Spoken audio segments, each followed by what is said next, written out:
Ladies and gentlemen, it's the MGN Nation podcast. Welcome to it.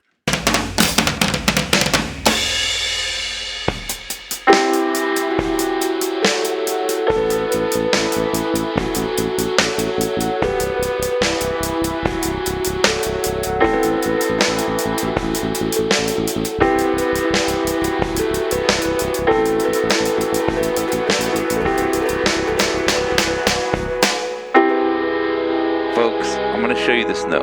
That's what I'm going to do. So it's going to be a little awkward here. If you're watching, you can see the snow. Look at that snow. We're supposed to get like 12, 14 inches of snow.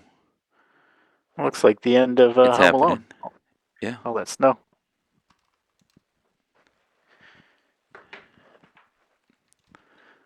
I don't have any snow here. It's just drizzle, per usual. But we did go up into the mountains a couple weekends ago, and there was about 2 feet of snow out there. It was nice. Yeah, don't look at my real background. Don't look at that. I got to put that away. See that? See a guitar case? I got to put that in the basement. There you go. There you go. Folks, so this was supposed to happen yesterday, but yesterday I woke the children up from the Airbnb. I was like, "Get up, kids!" You know, real mean like. Actually, it was my wife who woke them up because I was like, "Oh my god, I'm good. I'm moving. I'm doing it." I'm up. Yeah, and so then we drove 9 hours from there to here, which is fine. Everybody did a great job. We have an 11-month-old baby. That's the one we were really worried about. So we went down there. We left New Year's Day. Made some menudo, but we didn't make like Nice. the.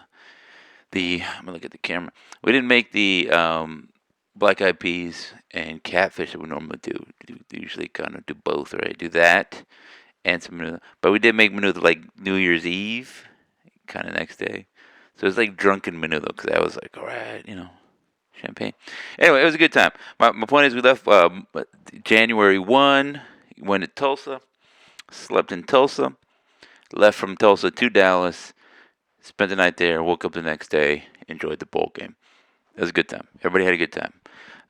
We missed you, Aldo, so maybe you got to move back. That would make the drive a lot shorter for sure. Yeah. Because I think you were driving and you're like, oh, I missed the game, and you just turned around and you got stuck in the mountains or something. That's how you went to the mountains, right? So that's my understanding. Yeah, I was on my way, and then I saw snow, and then I saw skiers, and I was like, you know what? We'll just stop right here. We'll call it quits. Yeah, that looks kind of fun, guys. What do you say? So, folks, in case you don't know or, whatever, the whole thing, we were out and about at the bowl game. We, meaning the Mean Green Nation. It was kind of funny. So there's a billboard here in town, and it's like, green means go. And it's like a big green, bright green, Kelly green sign that I always look at it. I'm like, what is that? Like a North Texas sign? It's not. It's for like the new line, the green metro line, whatever. And I always have to tell myself, okay, that they're not talking about North Texas. Why would they be doing it? It's, like 600 miles away. And as we were driving in we went, like I said, through Oklahoma, so we're going down through Denison and Sherman, whatever, and taking 75 south.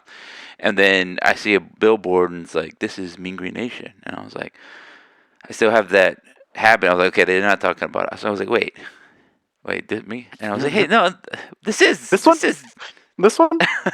It means us. It is.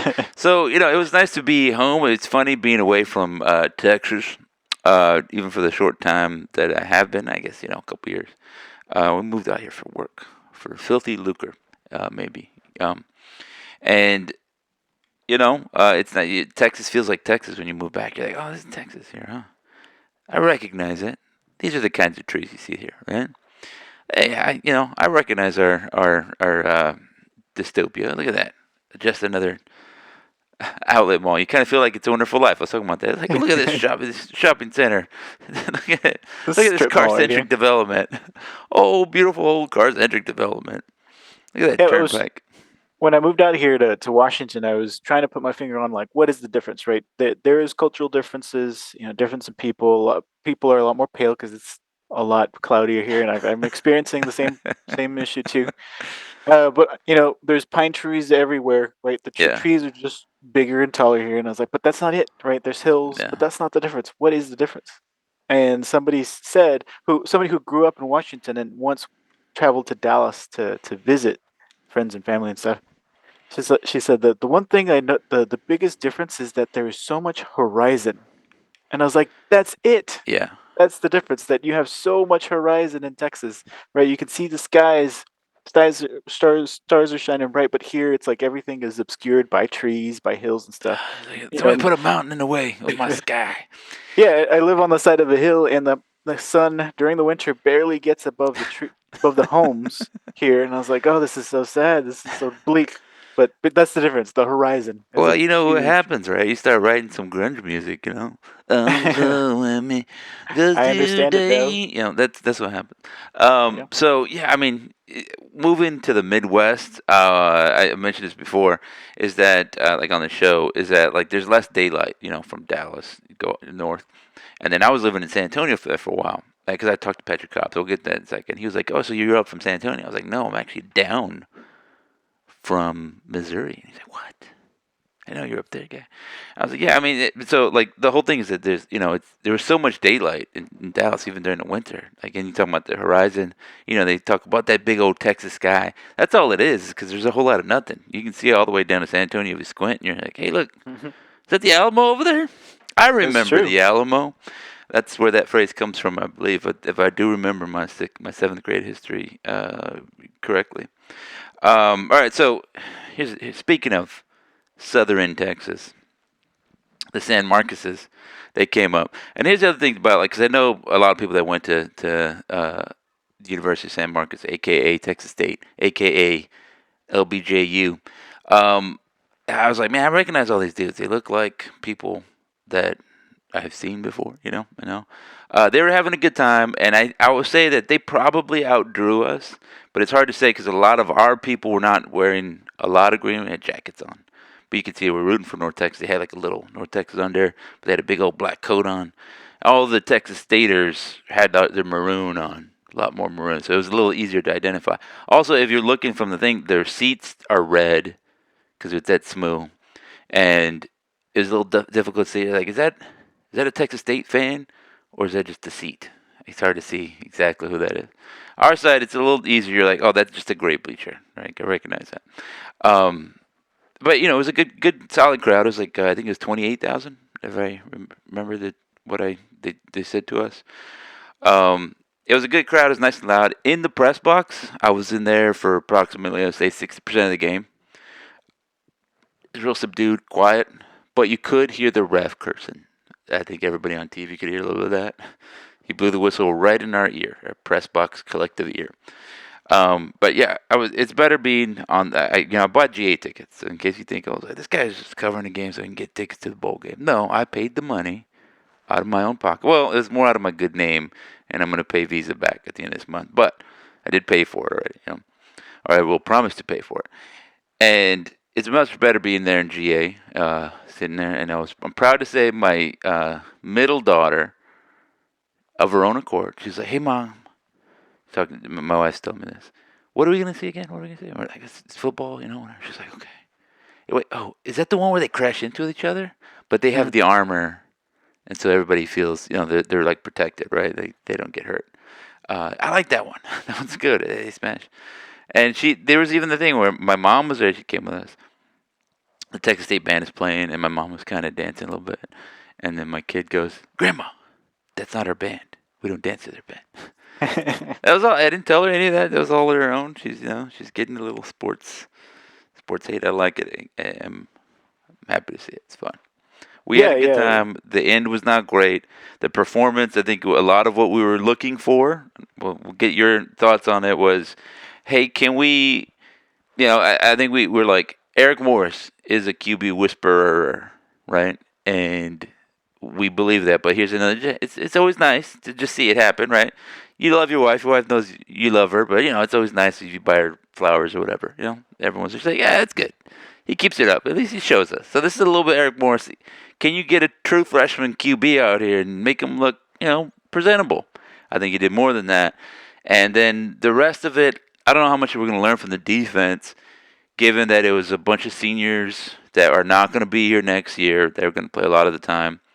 It's a scheme we're not really going to run directly by a coordinator who's not going to coordinate next. So you're just like, I don't know how much you can get from this. You just kind of want to see effort and whatever just to make it a good time. I thought they availed themselves well. I thought they performed, fine up until a couple missed tackles late. But I think overall we can be proud of the performance. And it sucks that it's another bowl loss, and we're like in some elite company, so to speak, for consecutive bowl losses. But I think nobody was super sad about the result. Does that smell right to you out there? Yeah, I had zero expectations going into this game on performance, because of all the attrition that was going on. And I was like, well, we're at a bowl game. At least we got invited to something. We're gonna have a postseason. That's something to be proud of at least. But you're right, right? We were asking if he's gonna be QB whisperer, if he's an offensive guru, how can we mask any potential QB issues that we may be presenting at the bowl game? But yeah, he's like, hey, little pastor, let me whisper. Yeah, kind of situation. And he did great. And credit to Mestemaker is that he's got the tools. I mean, he doesn't have a strong enough arm to compare to Morris, right? He can't zip it in a tight spot. He can't launch it down the field quite like Morris can. And you saw that, but he was a competitor. He did what he can to push it down the field. He took a lot of hits, and he stood back up and puked and rallied and did his best to get us within two. And this is what I thought would happen: is we either going to lose by one or we're going to lose by 100. And he kept it a game for a long time. Yeah, I mean, we were leading there, right, for a little bit. So, what was I going to say? I thought that, um, what's the thing? One, so you said that he doesn't. I think he has a different kind of arm. I think like Chandler Morris has a quicker release and like a strong arm.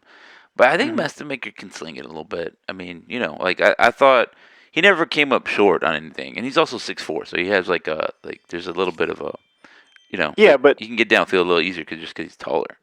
he can't put it on a line quite like Morris can. Yeah, I mean, I think there's something to that, and then also like Chandler Morris is like what 24, and Mestemaker's 18, so you got a little time to get increase your velocity in there and all that.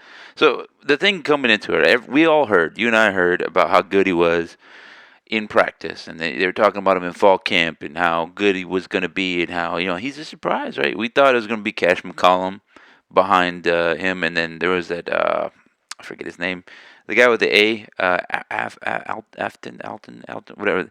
He's just basically a veteran QB that just kind of like there for a veteran presence, but he was not really going to do a whole lot. And we always knew it was Chandler Morris. But Mestemaker was a little bit of a surprise to win the job. He was a walk-on. Everybody knows the story, right? Hadn't started since freshman, ninth grade year, whatever, B team. And then, he sat behind a four-star QB in high school and, all that other stuff. And the story goes that Miles Coleman, when he was being recruited, he was like, you should look at Drew Mestemaker out there. And, so you got a walk-on spot. And I think he's going to get a Scully now. I think somebody's going It to. looks like he's earned it. Yeah. Yeah. So that was the story coming in, and I, pat myself on the back. I believed in him, right? I was like, I'm excited to see Drew Mestemaker. As soon as Chandler Morris committed to Virginia, yeah, I was like, it's Drew Mestemaker time. I'm excited to see what he has. It's an ideal scenario in that he gets a month of prep. It's a low stakes game, right? Like everybody wants to win a bowl game, but if like I said, you lose, they go, all right, cool. Most of the people, like the fans, donors, whatever, they're focused on getting the new DC, getting those guys, all of that stuff.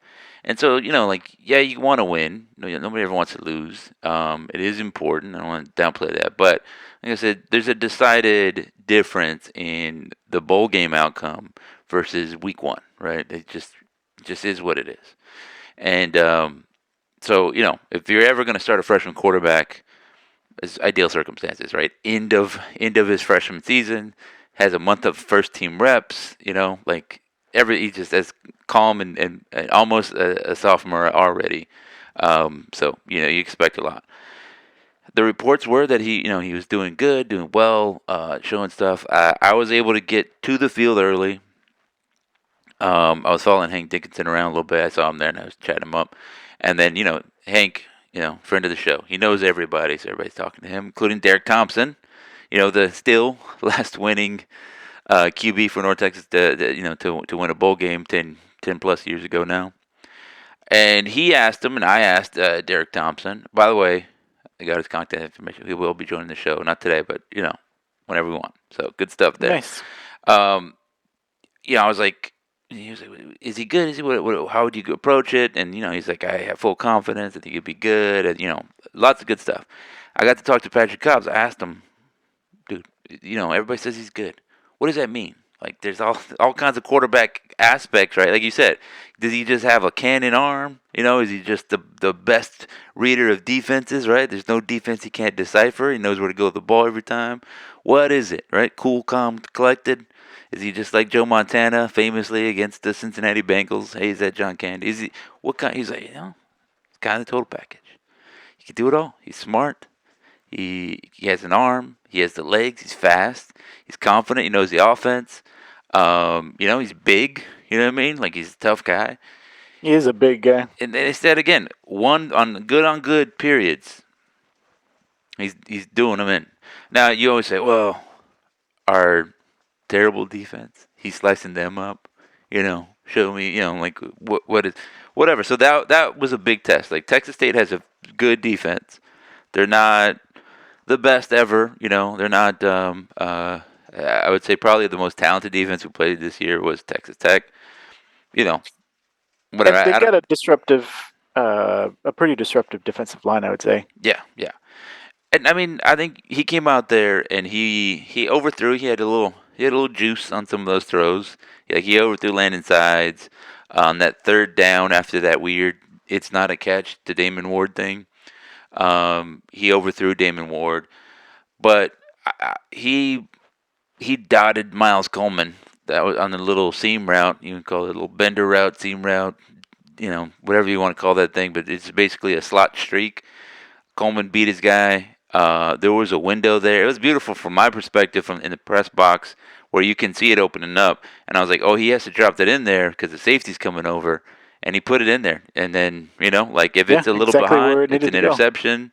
If it's a little ahead, maybe he has to lay out. Then he gets, best you can hope for there is maybe a targeting call or something.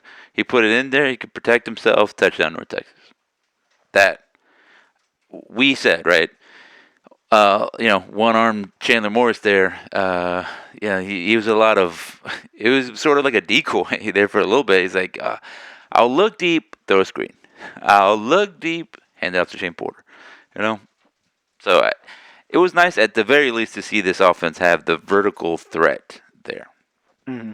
Yeah, and like you said, he was spotty on some throws as part of the his first start. He's a freshman, nerves and whatnot. But overall, I mean, he 63% completion percentage, 2 touchdowns. I mean, 2 interceptions hurt, but he was forcing it. He was in panic mode, and Yeah, um, like that last one, 4th and 11, 10 seconds, or was it 4th and 11, 4th and 13, whatever it was, like the last throw of the game. I mean, he stared down Miles Coleman, but I mean, I don't know what normally in that situation you'd punt, but or you throw the ball away, right? But that was you need yeah, to make a play, whatever. That one I don't even count. right, That I don't know what you saw that screen play. From my angle, it looked like it was not executed well.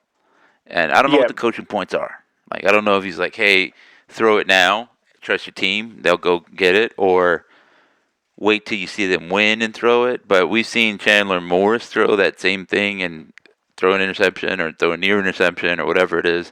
So I think it tells me that the coaching points are it needs to come out now, throw it where it needs to be, and trust your team to execute the play. And in this yeah, case, they didn't execute the play too well. That was my yeah. view. The receivers got blown out on the blocks and lost in aggression and on the at the catch point, and the defender overpowered them. And at that point, right, does Mestemaker have the ability to recognize that he just needs to sail it out of bounds or throw it into the ground? Or at that point, was it just too late to even react to that, and he's Yeah, letting his guy make a play? yeah. For me, I don't blame that on the quarterback. I think it's just one of those. It's I don't know. It's just like that has to happen now, and if your receiver doesn't win there, then it's over. So I mean I don't know. Whatever. I think the blindside sack fumble, right? There's field pressure. He never looked that way. He never even considered it. Like nobody ever did, and I think that's one of those things that's a experience thing, right? Like that's one of those things. A senior quarterback is like, you know what? We have a guy that if he decides to come in, we'll have free reign, just a free look. And that was a slow developing play. It was like a fake toss. So, you're not looking. He's never staring at that one. And I think, you get a little more time in the film room with the coaches, all that other good stuff. You probably identify that, and that doesn't happen.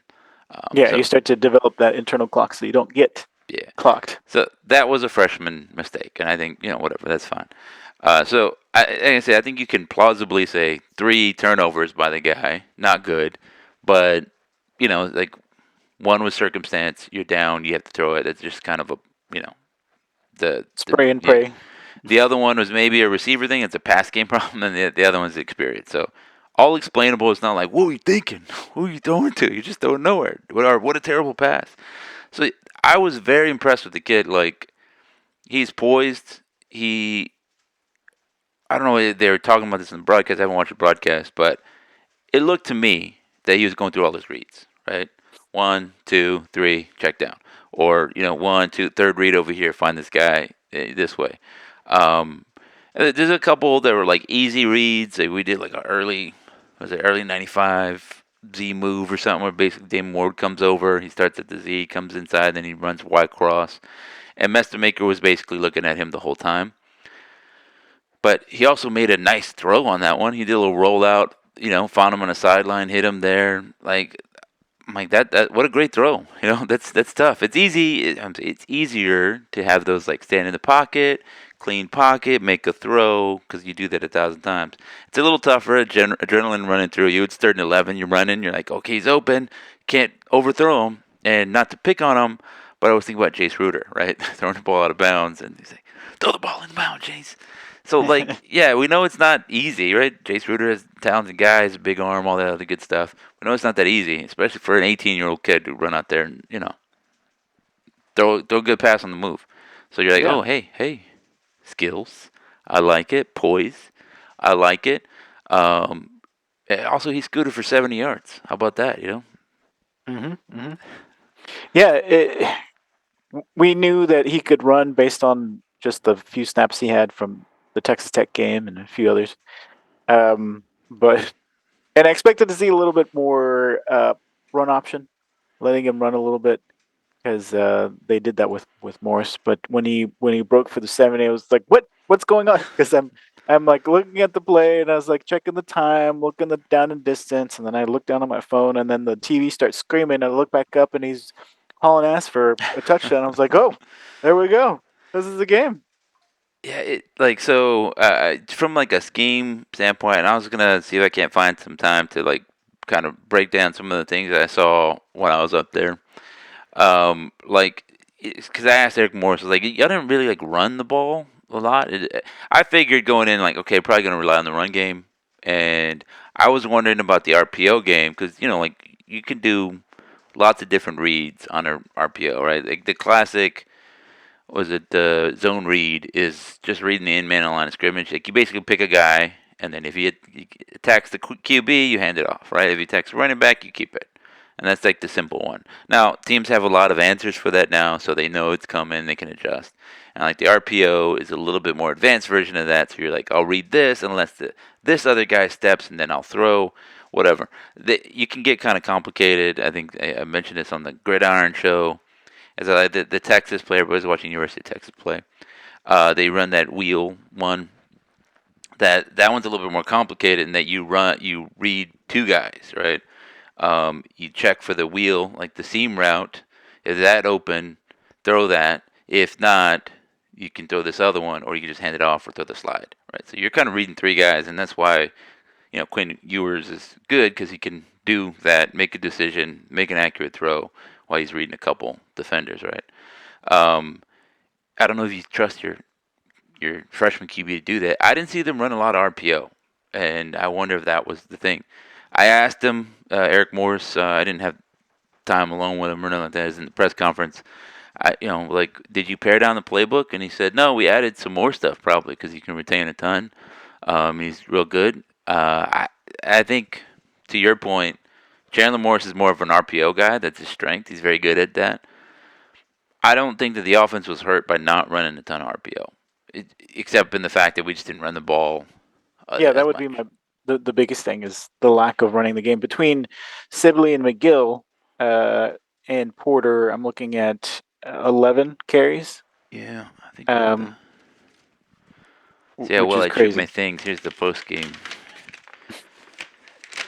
Yeah, they As he handed it to me. slowly unfolds it.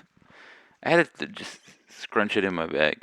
Yeah, it was like McGill had 7 carries, Sibley had 3, Rempert had 1 for 6. I don't even remember him running. Yeah, I mean, I think it was probably a jet sweep or something. yeah, I don't remember that play. It might have been when I was trying to get back to the press box. But I know that Sibley got hurt early in the game. I saw him go to the tent. So I'm not super critical of the run game overall because the offensive line was it's in constant flux, right? The running back room. I mean, you had 3 guys suit up that were going to play, right? You had Porter, McGill, Sibley. Sibley gets hurt, so then you have the 2, and Porter just kind of. I think he was just the odd man out. I know he's in the portal also, so I wonder if they're just kind of like, all right, let's see what McGill has, right? Let's just kind of give him the rock a little bit more of the 2. Because I think Porter had a nice catch. He had that one-handed grab, and then I think he had Hmm. just like a run on 3rd and 14. So I mean, I don't know. He's not really gonna do anything. But Eric Morris said, yeah, their 2 defensive tackles basically discouraged him from trying to run a lot, and I think that makes sense. Like, I mean, I don't think the offense was bad. They moved the ball well. If you think about well, they only had 21 points at one point there. Yes, true, but also, like they threw that interception in plus territory, right? The screen one. There was also the sack fumble in plus territory, and then the fourth down, uh, I guess turnover on downs, right? Where it was inches away. Throw Oh, that the pass one we should to have Brandon. kicked. Yeah, yeah. And so like was the offense moving the ball well? Yes. Were they being aggressive? Yes. Do they want some plays back? Yes. But I ask you, I mean, from everything we know about Cali and Guma, you're like, oh no, that's money right there. I don't know if it's money. Like, I mean, I kind of like saying, no, well, let's be aggressive and we're playing well and let's see what we can do. I mean, you have a mobile QB, whatever.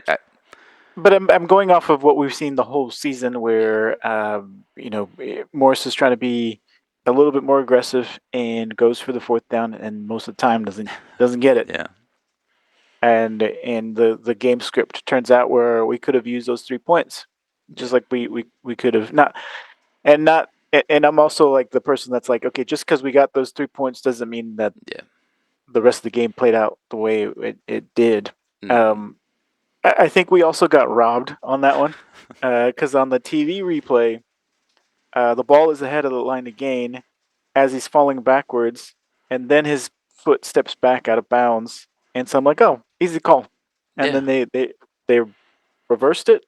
That was ridiculous. yeah, Anyway, I don't mind going for it on fourth down, but history makes me want to take the points, and especially yeah. that early in the game.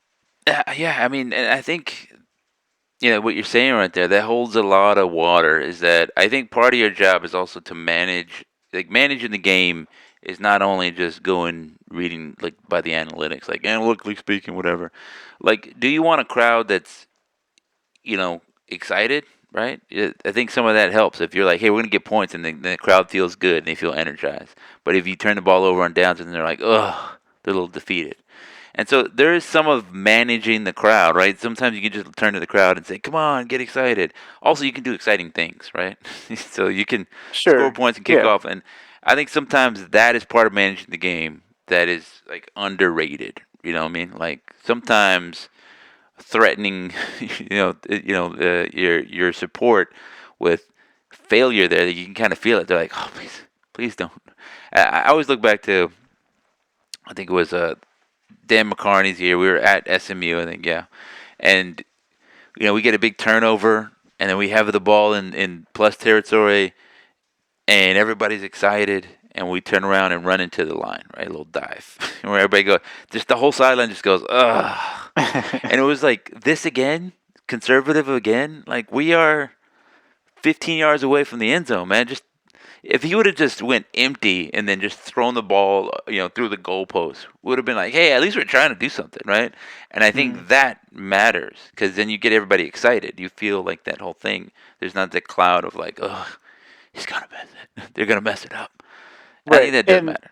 there is some truth to that because I know when we were complaining mid-season about going for it, not taking the points when we should have, and then we see him trot out. I forget his name. The field goal kicker, Nguma, yeah, Nguma, and we're like, all right, yeah, we're gonna take the points, and then he misses it multiple times. yeah. And she's I'm like, like, eesh. okay, okay, I get it, but you still want to give yourself an opportunity to put points on the board. Yeah, I understand all his decisions. I think that, like I said before, they started a different center, right? This is another game. I think it's like every game this season that we've had two guys snap the ball at least, right? It started with Dixon, then he's like, all right, let's swap it up. We're gonna move it over, and so that makes it difficult. There were some bad snaps earlier. There was a couple where Mestemaker had a dive on the ball, and so that contributed to our lack of rushing yards. Right, he was negative 30 on rush yards, um, and then he was plus 70, so it's like a net 50, 50 or 5 or 5. something like that, whatever it is. Yeah, so you have these situations where you end up with, you just have so much that you can't trust. Offensive line, shaky. Snap, shaky. Quarterback, freshman. Running room, walk on and a freshman. Okay. Receivers, freshman, true freshman, true sophomore, senior who's hurt a lot. You're like, okay, so what do we have? What are we gonna do? And then even before that, it was a quarterback with a bum arm. So you're like, okay, we're just gonna screen him to death. Uh, I don't know. Like I understand saying, well, all we have. What plays do you call? Like, what is it that's going to work? It was nice seeing an offense that had a quarterback that was. I mean, even if like the worst part of it is like, you know what? He was too dumb, right? Too inexperienced to know that he was making dangerous plays, right? Like he didn't know. He's like, hey, look, let's go out here and throw the ball. He's open and throw him the ball. Like, he always kind of drops that a lot. I don't. He's open. Here, you have the ball. You have the ball. He saw Miles Coleman in a little dig route. He caught it over the middle. First down. I don't know. He didn't have a hesitation, right? Sometimes I felt like Chandler Morris was like, "You're not the guy," and I'll force it to this other guy who I do trust a little bit more Blair Kahn, right? But I mean, so whatever. I think all told, the offense played well. What did we have? 400 something yards. I'm looking at it. I'm trying to look. We had Yeah, 393 passing. I know that. I forget what our and total yards is. 98 rushing, so that's 4, 5, Yeah, 491 looks like. 481. Yeah, which is not 500. It's not. Like I think you want a little more. There was a little bit of that just back and forth, unlocking the whole offense there in that fourth quarter. I, I think if the defense would have got the ball back a couple more times earlier, then maybe it's a different game. Maybe if they kick a couple field goals, maybe it's a different game. But I also think you're playing with house money, like we said. Freshman quarterback, you're like, hey, just see what happens. Try to win a game. Try to do some stuff. They did. Yeah, It came up short. yeah, I mean, he put the game on his back. Well, there's no other way to put it because, for whatever that number was, 490 something total yards, and Mestemaker was responsible for just quick math, 393. well, including the rushing, right, Oh and yeah, yeah. sacks, 463. Um, He was all the offense. We just, yeah, he was all yeah, the offense. yeah. Yeah, And But that's go an ahead. air raid offense, right? That's what like so. I think all right. The positive case of it is like, all right, let's see Poffenbarger out there, who's gonna have experience, this, that, and the other. Maybe you get Chris Jimerson out there, who is experienced. Or he's also like 5'9", whatever. I don't know if you're gonna be able to see over anybody, Okay, but 175, I think. but I mean, you have three potential options of that can go out there and do some things, right? Like at least something. It's probably going to be Poffenbarger, Mestemaker, right? As the 1-2 thing. But I think what you like is that you feel comfortable with either of them. Like I think Poffenbarger is probably going to be the guy just because he has a lot of experience and all the other stuff, and they gave him a Scully to come out here and get a chance to run the offense. I think he's going to do well. Like I said, in Eric Moore's QB ability, coaching ability, we trust, right? His QB evaluation, I think it's almost unquestionable now. Like there was a lot of, hey, I helped identify Pat Mahomes, whatever. But Cam Ward, he was an option quarterback. Do the ball once every blue moon. I think if you're a certain age, you remember playing for high school football for uh, uh, teams like that. Like we're gonna do one pass because there's only three things that can happen on a pass play, and two of them are bad. You had coaches like that.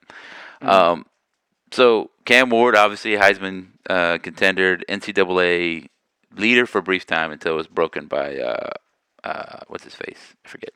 But he had 156 touchdowns. He found Mestemaker. He's like, this kid can play.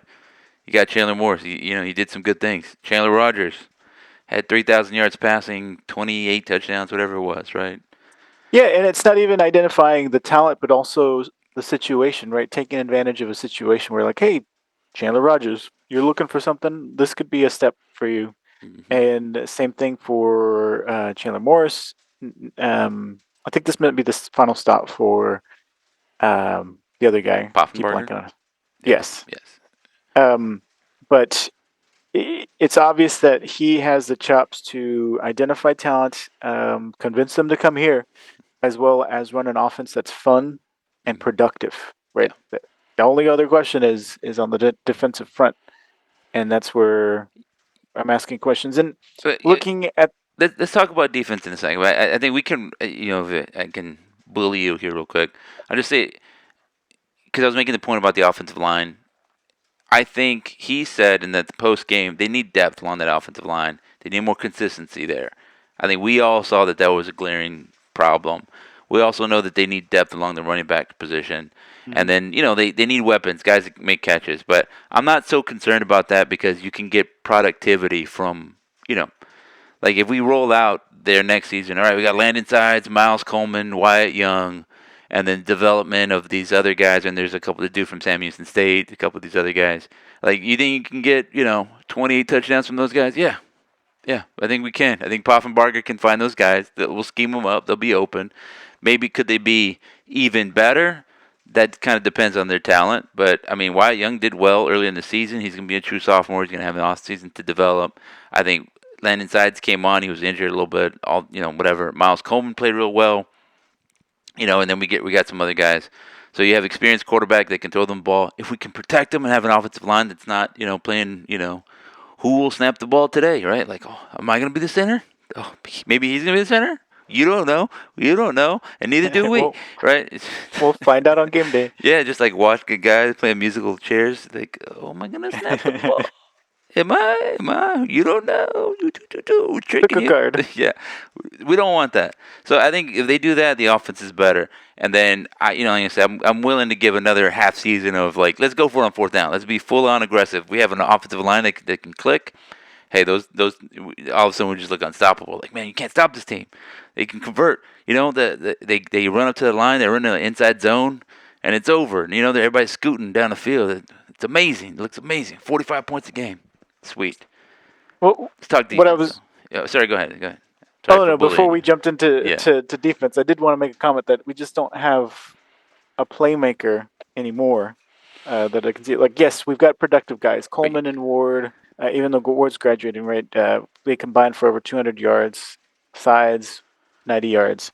are, are Um, Are you creating more bulletin board material? Is that you want to but get Aldo from Mean Green Nation says none of y'all are playmakers. You bunch of scrubs. You put that right in the yeah, weight room. if it works, sure. But you need a guy, right? Like a big X receiver where you can throw it up to them Yeah, and they'll take over. yeah, We just don't have that guy. I mean, DT Sheffield was productive, but he wasn't like he was still sub 6 foot, I believe. yeah. I was surprised by that. So anyway, point is we don't have running back or wide receiver like a superstar guy that is the one that leads you to 9 wins, gets you to the bowl game, wins you the bowl game, kind of player to pair with that offensive scheme.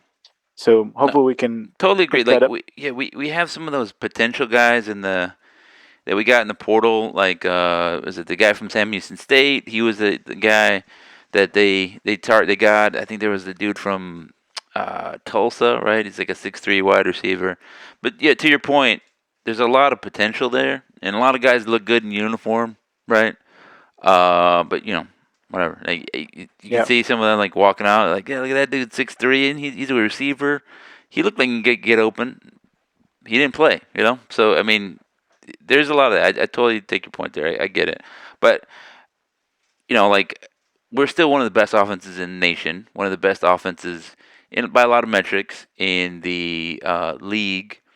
And I think the real thing that was kind of preventing this squad from getting to the next level again was a defense, right? And that's why he fired the defensive coordinator. He made a switch. Our conversation we said was let's get defensive linemen in here. That's one thing we need. Let's get some playmaking linebackers in here, please. And then we're gonna need to replace or like backstop our corners. Right? We're losing Rich Tejada. We're losing Jaden Hill in the secondary, and he's played safety. So what do you got? Like B.J. Allen didn't play so amazingly. He was a big transfer from Texas. Sheem Young was injured. I never got to see him play. So what do you got? You're losing Javen Anderson into the portal. So what do you have? Like, everybody's excited about Quentin Hammonds, but he's a true freshman. Uh, Colin Lewis is out there. A lot of guys that got injured late in the season. That's what happens with freshmen. You kind of want them to build them up so they're a little bit more tough and resilient. It's tough to be an 18-year-old kid when now you have like 26-year-old guys or guys who've been playing college football for like 9 years. It's kind of hard to go against them. Guy has gray in his beard over here. He's trying to trying to block me. This dude. So all right, let's talk about defense. What do you got? How did they play? And Do you have any takeaways from their defensive performance? I think overall they played way more aggressively, and I don't mean like schemed aggressively, but like they were going after McLeod. They were going after that giant running back that they had. Sure, we were a little undersized still and getting run over in a lot of places, but they played with a lot of aggression that I hadn't seen in since early on in the season, especially against Southern Alabama, is what I was recalling. So it was great. Still made some mistakes, but it was contained mistakes, other than the one big run allowed to kind of put the game away. Yeah, You can't allow that, especially when the game is on the line. Making losing contain and then not being in position to behind that to cover the gap. And was that Evan Jackson that missed the gap on that yeah, run? yeah. I would say he was probably like 3 yards slow, right? Like if you rewatch it, right? North Texas brought pressure. We brought like a guy across, so he like exchanged gaps, and we were trying to create confusion to make them like move, and then create space for us to get kind of close up their hole. Perry, to his credit, was patient, saw the hole, and attacked it. It was probably too big of a hole. Evan Jackson was coming down from his safety spot, and he was coming over. And so he's sort of anticipating where the hole's going to be and where he needs to fill. And he would, like I say, he's about 3 yards, by my view, out of position, right? Because he's not square up in the hole. He's like running and sort of diving, right? And you're diving at a running back's feet. He's not really going to go down. And so, like, attempting to make like an ankle tackle. He slips out of it, and then it's 73 yards to the house. Right, that's it. And Yeah, that's the importance, eh, right? there's some of that's coaching, right? Scheme. You want this guy to be in the right spot, or maybe another guy to attack harder, or whatever. It's development. If one guy makes it just a slightly better play, just pick one, right? Any of the 4 defensive linemen, a linebacker, anybody just makes a slightly better play. Make the running back have to bounce it out a little bit or slow down. Maybe Evan Jackson can get to a spot and he can make the play, right? So it's not just on Evan Jackson because there was other guys that didn't make an amazing play. Disruptive, Yeah, yeah. yeah, I mean, everybody's vulnerable to this type of yeah. situation, right? It's not unique to North Texas. So I'm not terribly upset about that. It just came at the wrong time. Yeah. Yeah, like I said, overall looked good. Nelson looked good in coverage. Um, Tejada was. They still gave a lot of cushion to the receivers, leading to a lot of easy completions there. But they played a lot of good bend don't break, leading to what 3 field goals I want to say Mm-hmm. for Texas State. So kudos to them, even though they got a little bit of ref help on some of those. Tejada came from way far behind to catch. Yeah. Effort. Was Yeah, it Jalen Williams or something like that? Yeah. yeah, preventing that touchdown and leading to 3 points. They prevented them from the ensuing next 3 plays to get into the end zone. So it's not like they sucked. Yeah. They performed well. You can see the intent, you can see the energy that they had, and translating that to the next year will be good. I do think that some of those guys that started for the bowl game would be great backups to have that create depth because behind them there's probably not much to speak of. But you bring in guys from Sam Sam Houston Houston State. Yeah. State, yeah, that'll So be playmakers there. a couple things about that, right? I think like you make a good point. Like there's talent on the team, and I think to Capone's credit, to Gary's credit, to Jennings' credit, all these coaches that are leaving, and then the players mostly, right? They're out there doing it. I never saw a lack of effort. I never saw guys loafing. You never saw anybody making business decisions.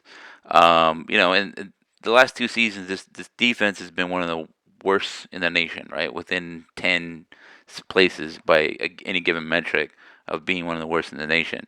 And yet, it's not because nobody's playing hard. Everybody's playing hard, right? And so then you're like, is it scheme? Is it just maybe a talent? Is it depth? Is it whatever it is? Like that's all we can ask. It's like, hey, kid, are you guys trying as hard as you can? Are you doing the best that you can? If this is the limit of your ability, then whatever. You don't shake hands at the end, and that's it, right? I can tell you, I cannot chase anybody down from 40 yards. That ain't happening for me. Couldn't do it when I was 22. I'm not gonna do it now when I'm in my 30s, right? So whatever. Like, I think there's that there. I so yeah, I saw that too. That lots of effort. I thought there was a lot of aggression, and Texas State took advantage of that. They adapted that third quarter. They converted a 4th and 2. Credit to North Texas for getting them into a 4th and 2, right? Credit to Texas State for finding ways to win that. I think they went more to quick game. They found that, hey, we can beat North Texas on the edge on some of these, and we also have a matchup win when it's cover zero, right? One on one across the board. We can find this guy. He can run a little in route, a little out route, a little option route, whatever it is, and we're gonna win. We're comfortable with that. And so North Texas had to adjust this, that, and the other. And all told, they did give the ball back to the offense with 40 seconds pinned at their like 11, whatever. Like, Mm. they did give the ball back to the offense with a chance, however small, to win the game. And so I think you can give them, a little round of applause for that. They did a great job. Yeah, they allowed 508 yards. Yes, they allowed 128 total rush yards from the running back and allowed him to get 73 yards on one play, right? That touchdown. But they did get an interception, Evan Jackson. They did get a sack fumble, Fatefa Valea, right? Same, Vallejo. yeah. So that's what we've been talking about, right? Like you're not going to hold anybody to 0 points in modern college football. Are you getting takeaways? Are you getting some stops? Yeah, you are. And, that goes back to whatever. On the Gridiron show, I said, I could see us getting 21 points, 24 points, right? Like, you got maybe a long touchdown, and then, I was thinking like a little screen goes all the way, Miles Coleman, something, but it turns out that was our QB scooting for 70 yards. And I was like, I can see like a long touchdown drive, and then maybe just some other drive that gets, put down there. And I think we had both of those. We had a long touchdown drive, and we also had the was it the little switch verts to land in sides, and then we score on the run play from the goal line. And then after that, you're like, I don't know. I don't know that the drive stalls out. It's kind of hard to see. We don't really have a run game to speak of. It's kind of hard to see, figure out what that's going to be. I think it was about right there. I thought we'd give up about 30, 40 points, though. Because I was like, I don't know how you stop this Texas State team. They have a seventh-year QB out there. He's going to find solutions. He's not going to be like, what? They're bringing pressure. What am I going to do? He's like, okay, we're going to check out of this. We're going to go here. He can run. You know, they're dangerous. And I think holding them to the 30 that we did is pretty solid. And that's why I think North Texas has played a pretty solid game, all things considered. Yeah, I think so. I mean, they allowed McLeod 300 yards passing, 307, 74% completion percentage. That kind of it looks better on paper than what it actually did in the Yeah. game. Like they made McLeod fight for that. Yeah. They made him. They pressed him hard. He was not comfortable back there. He threw that interception. One touchdown, one interception. Mm-hmm. So yeah, that once they couldn't find a way through the air in the first quarter, I believe, in the second quarter, I believe they switched it up and started running the ball and found more success there. Like I said, they were just bigger in that aspect and bullying us there. So I saw improvements from the regular season to this point. People were excited about Odom. He looks like he's staying on staff. Yeah. I don't know if he got a promotion or if he's staying at the linebacker coaching position. Yeah, he's an outside linebacker slash nickels coach. And like in Okay. the 4-2-5 system, those like basically that star safety is the Sam linebacker, right? So if you're coaching, he's basically coaching that. Yeah, you always end up wanting to keep one guy to kind of keep the transition. I thought the guys that were there did a great job. Like, they were seemingly beloved by a lot of the players. I don't think that they did. They didn't get the results that we all wanted, and so there is a failure somewhere. Right? When the head guy gets fired, the defensive coordinator, there's a collective failure there. It's a little bit, like I said, Evan Jackson wasn't the reason why the guy scored a touchdown. He was just the most visible and last hope, right? So it was everything up to it. Like, was that the right play call? Was it the right execution? Did we have all that? You know, Everybody could have been a little bit better, and then Evan Jackson doesn't have to be, I got 7 yards of space against a running back who's pretty quick and pretty strong, and I have to dive at his feet, whatever. Everybody could do a little bit better. To your point, though, we're going to be changing it up. So instead of Jake Shipley, who I saw him coming out of off the field. He was visibly upset about the whole thing. I think he was a great addition to this squad. He probably didn't produce as much as he wanted, anybody wanted, but we also asked him to be like an interior defender for half the season. Then we said, all right, let's go back to being an edge rusher. And I think, I wonder what he would have looked like if he had a whole off season and then like the full season being an edge rusher. He would maybe found a rhythm. He could have been kind of dangerous. I know we didn't see Terrell Dawkins play in this game. I think he was injured. I don't know exactly the story there, but we're a little light on the defensive line, so you can see that we were tired. And I think we're like, oh, how come they're running on us? Why the guys are getting tired? And that you want to say, well, who do you blame there? Well, okay, maybe off-season workouts, but also that's recruiting, right? Depth. You need to go 2, 3 deep nowadays. Teams go tempo, whatever. You need to say, all right, hey, for these 2 series here in the third quarter, it's going to be our number twos on the defensive line, and we need to be just as good as the ones. Mm-hmm. And I Yeah, don't and that's know what that I mean yeah. about having good backups with the current starting group, right? It's not meant to be an insult, but when you Yeah. can rotate these guys out Yeah. as needed and still perform at that same level, that's going to be an improvement for the whole team. So I wrote about this. I grabbed the PFF Pro Football Focus grades for all of Sam Houston and all of North Texas, in all the position groups for which we added, except the wide receiver one, right? So I got interior defenders, right? That's your Rod Brown, Charles, etc. And the new guy, right? Outland Jr., number 90, is he 90? 99, I forget.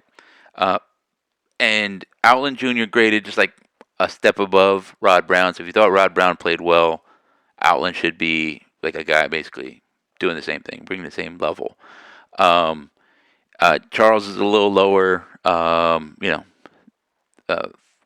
Vallejo is a little bit lower, but Outland Jr. is pretty solid. If you want like a comparison there. Um, the other side is the edge rushers, right?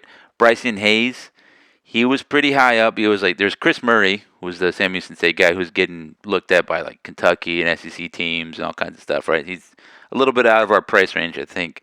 And then Bryson Hayes is Bryson Hayes is one of the better ones of the edge rushers available. Then you got like Shipley is a little bit lower, kind of middle of the pack, not so amazing. Our highest rated edge rusher was Terrell Dawkins. Fun fact, I think my eyes at least, pat myself on the back. I was like, hey, he's playing well. I like the way this guy's playing. Then a couple weeks in, check Pro Football Focus, they say the same thing. Um, Interestingly, our highest rated linebacker was Shane Witter. You remember that the coaching staff saying, "Oh, we got to find a way to get Witter on the field, so we're going to go to this 3-4 because of this, that, and the other." At least PFF's scouts or whatever said, "Yeah, that's about right. He's the highest rated linebacker." Worst rated linebacker again of all of North Texas linebackers, all Sam Houston linebackers, Trey Fields, the new addition from Sam Houston State. So Hmm. Wazlowski better, Chavez Brown, who I think was our leading tackler. Right, he had 9 tackles, including a tackle for loss in this one. The highest rated one. So like we're not without talent. And to your point, I think we're adding something. Like Samaje Burrell was a guy that North Texas targeted before. He it was the previous staff, but he wanted to come here. He ended up going to Texas. Sort of flamed out of Texas. Goes to Sam Houston State. He was a backup to Trey Fields and their other guy who I think is going to try to go to the NFL. And so then you have talent, guys familiar with the system. But like I thought Trey Fields played well in that New Orleans Bowl, but apparently he was the worst rated linebacker. Like you can go check all this, go to Pro Football Focus.com, or you can just go to MeanGreenNation.com and look at the poster I wrote about this and grab the screens from it. So you choose your path. I thought that was interesting. The other part is we're losing Rich Tejada, who I thought played well, tough guy. I thought our corners were very happy to tackle, which is always great to see. But what's his name? Armstead and Fisher, right? The 2 corners, highest rated corners. Again, our group, their group combined, clear 2. Number 1 and 2 with a bullet. They were better than everybody else, including Brian Nelson, including Starling, all of that. So to your point, it looks like we have Fisher, Armstead, and behind them is probably going to be Nelson, and then Xavier Bryce or whoever else we have out there. We've also recruited that kid Canada, I think from Illinois. But we're getting a little depth. Canada from Illinois. Yeah, this guy Canada from Illinois by way of I don't know where we went. But yeah, so some depth there, and we're losing Jaden Hill, but we're getting Quentin Hammonds back. Isheem Young, I think he's coming back. I think he's going to try to finish his career here. I haven't seen anything different there. You also have a lot of guys that played a lot of put a lot of time in and had some moments where they seemed like they were going to be good. But I think everybody's excited about Quentin Hammonds. He was a freshman, right? So I think the defense is going to come back. A lot of young dudes played a lot of minutes. Our best players are probably seniors and upperclassmen. They're going, but we've replaced them with experienced dudes that have been in the system before, the Sam Houston State system, the Cassidy system, and we are supplementing them with some of our quality guys. They got a lot of time as underclassmen here in North Texas. They're going to be learning a new system, but I think we probably could see Chavez Brown as a starter, maybe Wazlowski. A lot of times Fields probably gets the early starts because he's familiar with the system. But I think they're going to be rotating a couple of the linebackers. Sam Houston State like to go, 8 deep with their defensive line. You keep seeing them trying to recruit dudes. I think we need more edge rushers on our squad. We definitely need some interior defenders. We need some big dudes to eat space, make them not excited about running, bounce it outside to fast linebackers and clean it up. That's what we want. I'm excited about it. Yeah, contain the edge. That's something So we I'm didn't do. sure. Yeah, We didn't contain the edge a couple of times. I was trying to look on 24/7 Sports, but I'm struggling with the website. But are we bringing in 18 transfers and then 9 new high school guys? Yeah, that sounds right about what I had. I haven't checked. I know that today we added a couple other guys. Mm-hmm. One is like an offensive lineman, and then one is a defensive lineman. Is it Will Smith? I think he signed today. Yeah, uh, yeah. I've been kind of half keeping up with some of this stuff. Shout out to the staff because I think Patrick Cobb said they only had like a couple of days off for Christmas. They've been hosting guys, recruiting dudes, doing visits, all kinds of stuff. With the bowl game, there's bowl game prep, all of that stuff. For me, for example, me, I was drinking eggnog, and I was like, you know what? I'm not gonna read any of this. I'm gonna play a little NCAA, have my feet up. I'm doing that, and they're out there recruiting. Talking to high school kids, which I really can't imagine like a worse thing to Yeah, do. Like, and yeah, and they don't get paid extra for it either. nah, it's all part of the thing. You already Yeah, been paid for this. Get out there and recruit. Put a smile on your face. yeah. I took a week off for Christmas. I laid around. I think I gained some weight. Yeah, again, if you, I had a good Christmas. We did duck. Man, we had some good duck. Nice. So we cooked it on a bed of like onions there, and then I Mm. got one of those onions. It was in the duck fat, and I ate that. I mean, like in terms of health, like that's not super healthy. But did it taste amazing? You betcha, it did. Yeah, that's It, all you need. yeah, it was great. I mean, so now I'm like, okay.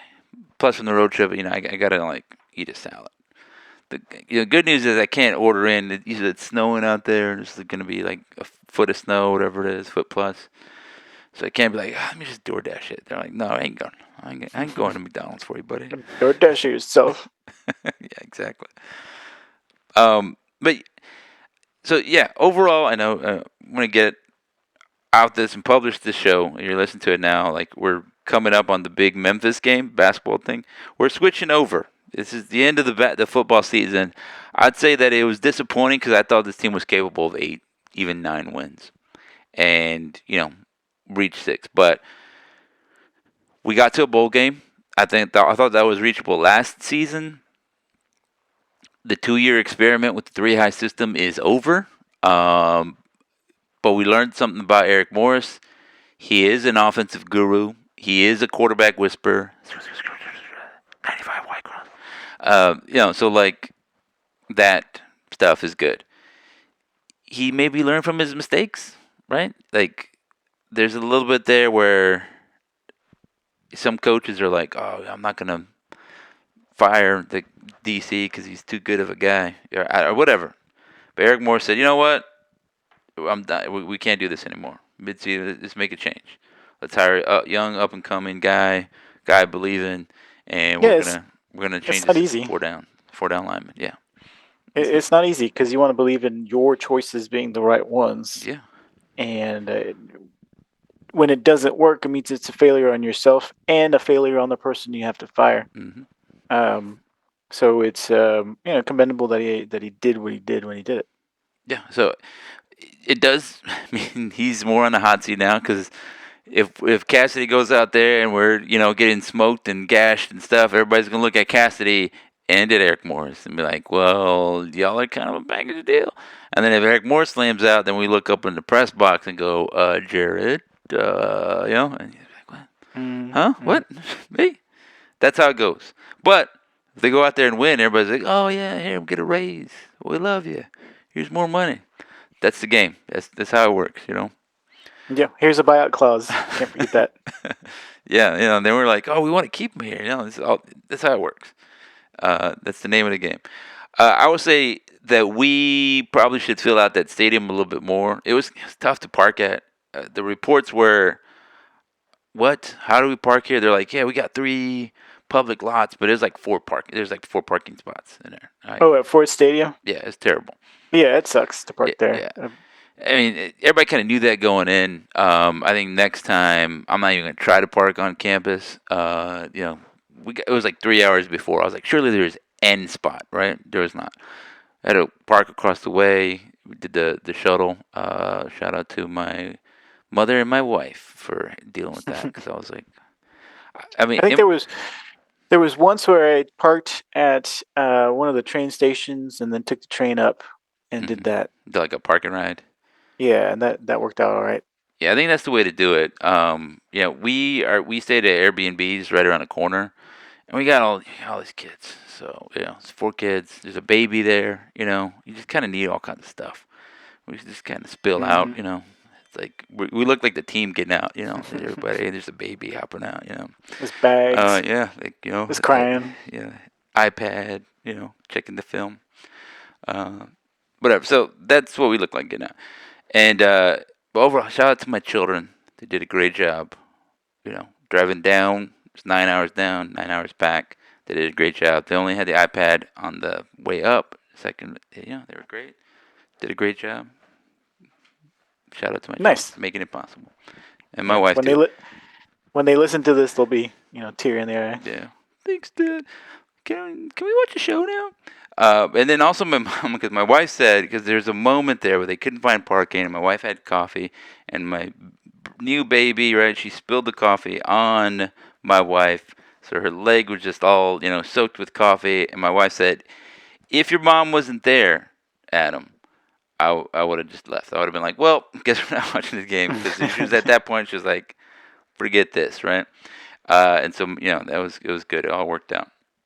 We had a good time. The funny thing about the press box at Ford Stadium is it's like a trek. You cannot get down to the field. Like at the Alamo Dome, it's easy. At the Mean Green Stadium, now known as Datku, formerly Apogee, it's easy to kind of get to Hmm. the field access. You can do that. The Middle Tennessee one is a little easier to get to, but this one you got to go down. You got to go through like the the crowd there. People trying to buy you. Do a spin. You got to look like Perry out there, and then you got to go down all the way to the field, all the way to the thing. So it's not super easy to get to. But their new end zone thing looks nice. Field is fine, I guess. Um, Whatever. That's my report It's for one you. of my least favorite stadiums No, across the country. yeah. You know what's nice? Tulsa Stadium. I like Tulsa Stadium. It's kind Oh of yeah. nice. Yeah. Like it's a little bit more family friendly. Like SMU's campus is kind of nice, but you expect that because they got all the lawyer money, right? I expect the grass to be cut. I don't want to see any yellow grass over here. Right? It's all better be green. Anyway, so there you go. I think I like playing at the Cotton Bowl better. I mean, for being. Well, yeah. Okay. It was fun. I think everybody kind of settled themselves into. I know it was designed this way, but Texas State knows. But the general admission, you can kind of mix in, but everybody mixed. It was green with green, maroon with maroon. It was good. No fights, no nothing. That was good. Nobody battled each other. I was waiting for it. Yeah. Also, I did see that Texas State thinks that they're like a rowdy tailgating crew. They're like, look at us, but look at the North Texas one. They're demure, whatever. I was like, everybody's. What are you talking about? There you go. I don't know. Like, do you have sports aid for Texas State at all? No, no. I originally committed to. I signed a letter of intent to go to the Texas State School of Music. Yeah. Before I, They got a uh, school of music down there. yeah, they got a School of Music. What? I got accepted to there. I wrote I signed a letter of intent, Mm-hmm. and then I tried to get into Texas, and I was like, yeah, I grew up in Austin. I was like, I don't want to be in Austin. I think I just want to go elsewhere. Yeah. Go out on my own. And Texas State is a little too close. It's only 35, 45 minutes from Yeah. my where I grew up, and it's like, all right, let's check out North Texas. They got a school of music. Did my audition. The middle of the audition, it's like, we that's You see the guy taking his no. headphones off already. You're like, hey, I'm not done. It's my solo right here. So I think I hear my phone ringing. Um, so You needless guys to start say, turning the light off. start sleeping. Um, I didn't get into North Texas school music, Yeah, but I was like, you know what? I'm just gonna go and try it and yeah, see if it'll stick. yeah. So You did it. You ended know up what? flipping. You did the Mestemaker route. You know what I mean? Like I'm gonna walk on. I'm gonna walk Yeah, on. Walk on North I Texas. walked on. Never got a scholarship, but No, I mean, I yeah, walked I on. mean, I get that too. It's like I said on the Gridiron show too. Is if you listen to both, you're like, yeah, I already heard this guy say this stuff already. He's repeating himself. Um, is that like I grew up a Texas fan, right? University of Texas, is right there, right? I was like, oh yeah, Ricky Williams, that's fun. Yeah, Um, Cedric Benson.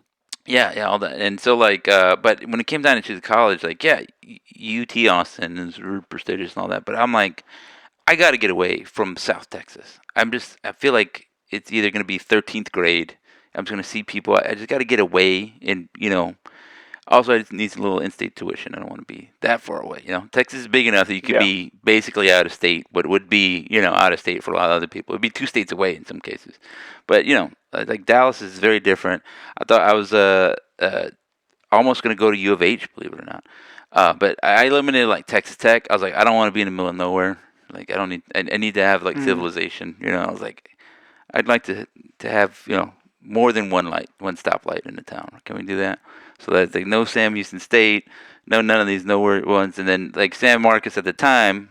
Was known as like Southwest Texas State, and it was also like this, like the party school. Yeah, you can go here, get a couple credits, and then you can go to UT. And it's like, or then people were doing that at UTSA too. And I was like, I'm good on that, man. I think I'm just gonna go. I don't want to be. To me, it always felt like, and this is no disrespect, as me thinking as a 17-year-old, right? It always felt like, yeah, I'm gonna go here to get my starter, and then I'll go to this other restaurant to get them in, and then I'll finish it up with dessert down the street. I'm like, I mean, you can just go to one place and they got all of it there, and you just get all of it at one place. So like I said, no disrespect to anybody. You kind of pieced it together. Your education, sure, that's fine. I said, I'm an adult now. I can see it different. When I was 17, I was like, I'm just gonna go to one spot. I don't want to yeah, go a year here, then go over there, do a couple more years. No thanks. I'm just gonna go one place. So yeah. And truth be told, that Texas, well, Southwest Texas at the time looked like a fun school. It looked definitely.